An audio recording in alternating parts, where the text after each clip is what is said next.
guys, welcome back to the channel. My name is Ayushi and I'm first year MBBS student at KRIMS Karnataka. So अभी तुम्हारा NEET का result आया है and I know तुम बहुत ज़्यादा परेशान हो इस बात को सोच के कि एक तो रैंक इन्फ्लेशन इतना ज़्यादा हुआ है.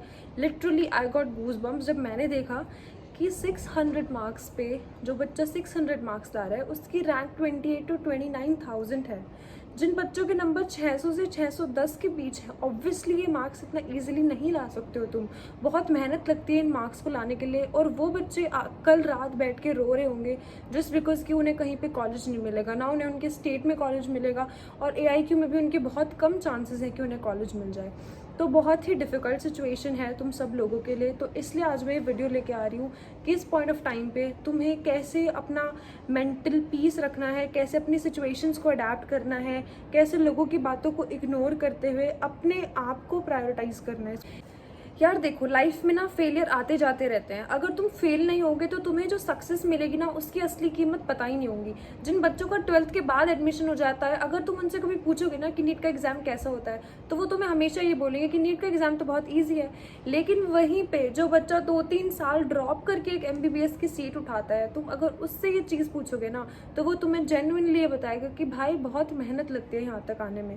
तो जनरली कुछ बच्चों का मेंटल लेवल अच्छा होता है, कुछ थोड़ा लकी होते हैं, कुछ के पेरेंट्स थोड़ा इस फील्ड में होते हैं तो वो अपने बच्चों को पहले से ही गाइड कर पाते हैं. तो हर किसी का बैकग्राउंड अलग होता है. तो जब तक तुम्हें अगर कोई चीज़ इजीली मिल जाती है ना तो हमें उसकी वैल्यू नहीं होती है. तो तुम फेल इसलिए हुए हो क्योंकि तुम्हें वो चीज़ मिलेगी बट थोड़ा लेट मिलेगी, थोड़ा मुश्किल से मिलेगी. सब्र रखो, सब कुछ अच्छा होगा. अभी तुम रो रहे होंगे, तुम बहुत डिप्रेस फील कर रहे हो कि मेरी तो लाइफ खत्म हो गई है, मेरे नीट में जितना मैंने सोचा था उतने मार्क्स नहीं आए हैं. अभी रिसेंटली मेरी एक फ्रेंड है आकाश की, मेरी उससे बात हुई है and she is scoring 614 marks. बस उसकी रैंक 614 मार्क्स पे. गाइज उसकी रैंक 614 मार्क्स पे, जितने मेरी रैंक पिछली बार 600 नंबर पे आई थी ना उससे भी ज़्यादा आई है. She is getting a rank of 21,000. Can you believe, on 614 marks. तो 3-4 दिन तुम्हें लगेगा अडेप्ट करने में कि हाँ हमारे रिजल्ट ऐसा आया है, अब हमें आगे करना क्या चाहिए, ड्रॉप लेना चाहिए कि नहीं लेना चाहिए. तुम इस पॉइंट ऑफ टाइम पे इसमें भी कंफ्यूज हो. लेकिन मैं तुम्हें सिंपल एक चीज़ बता देती हूँ, अगर तुम्हें इस बार कॉलेज मिल रहा है, वो तुम्हें पूरी इंडिया के किसी भी कोने में मिल रहा है, प्लीज़ उठा लो. MBBS की सीट मिल रही है, अगर गवर्नमेंट कहीं भी मिल रही है, अडेप्ट हो जाते हो यार. 2 महीने लगेंगे, 3 महीने लगेंगे, अडेप्ट हो जाओगे. क्या अगले साल का कोई भरोसा नहीं है यार. तुम्हारे 614 नंबर पे इस बार 21,000 रैंक आ रही है, अगली बार 630 नंबर पे अगर 21,000 रैंक आ गई, 10-15 नंबर का फिर से इन्फ्लेशन हो गया, तब क्या करोगे. नहीं, तुमने मार्क्स इंक्रीज कर लिया फिर भी तो तुम सेम जगह जा रहे हो ना. तो पूरी इंडिया में कहीं भी अगर तुम्हें AIQ से कॉलेज मिले, स्टेट कोटा से कॉलेज मिले, प्लीज़ कॉलेज उठा लो. ये बदतमीजी मत करना कि नहीं हमें तो इसी जगह जाना है. क्योंकि मेरे पेरेंट्स ने मेरे को ये चीज़ बहुत करी थी कि नहीं हमें तो एम्स में ही भेजना है. लेकिन क्या अगर आज मैंने मार्क्स बढ़ा लिए होते हैं, अगर आज मेरे 625 तक भी आ जाते तो भी तो मेरी रैंक सेम रहती ना. तो प्लीज़ जिन बच्चों के 610, 611 या फिर 605 से ऊपर मार्क्स हैं, अभी तक के लिए वो सेफ जोन में हैं और उन्हें शायद AIQ से कॉलेज मिल जाना चाहिए. तो उन बच्चों के लिए मैं ये बोलूँगी कि तुम्हें जहाँ पे कॉलेज मिले वहाँ उठा लो.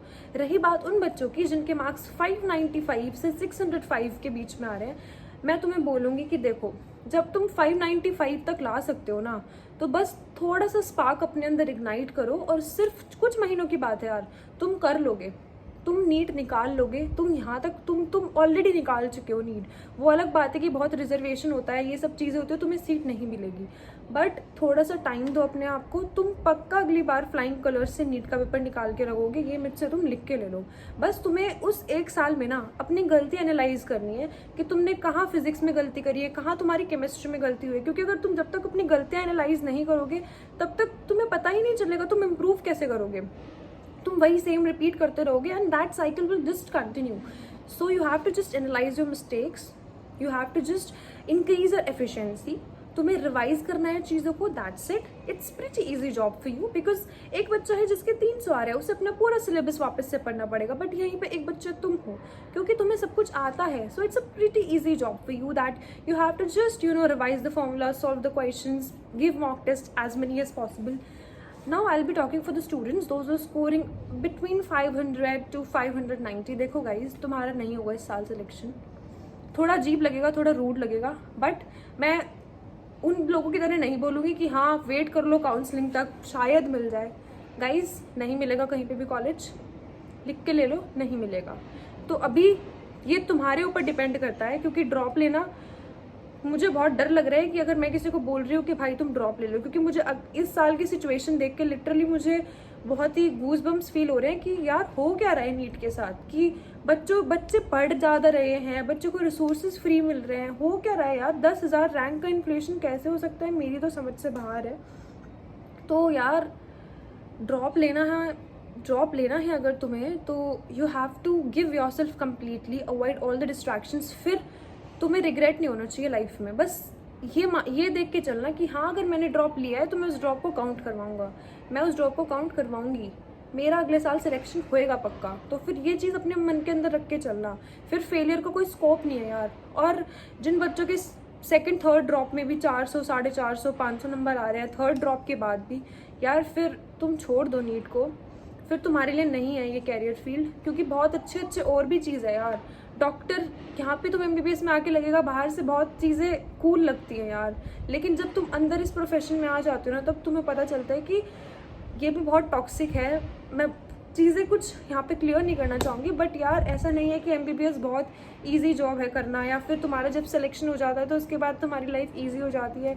ये तो बस स्टार्टिंग होती है इस प्रोफेशन में एंटर करने की।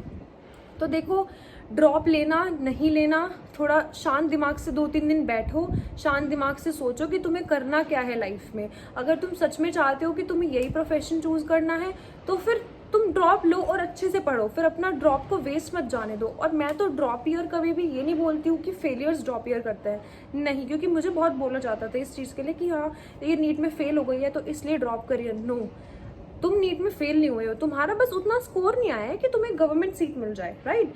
तुम्हें बस थोड़े से अपने मार्क्स को इम्प्रूव करना है। तो drop is not a drop is another chance. तो तुम अपने आप को एक और चांस दो और अपना ड्रॉप ईयर काउंट करवाओ इस बार। और रो तो बिल्कुल मत, देखो एक दिन रो लिया ना, कल बहुत है, अब मत रो। थोड़ा माइंड को रिलैक्स करो, अपनी फैमिली के साथ कोई एक ट्रिप प्लान करो, अच्छी सी जगह घूमो।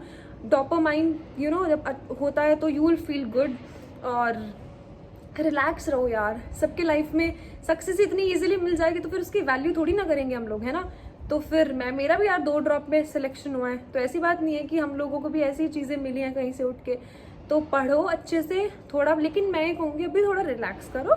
तो 4 दिन 1 हफ्ता अपनी फैमिली के साथ कहीं घूमो। और वॉरियर तो तुम हो ही यार, वॉरियर थोड़ी बनना है अपन ने, वॉरियर तुम हो।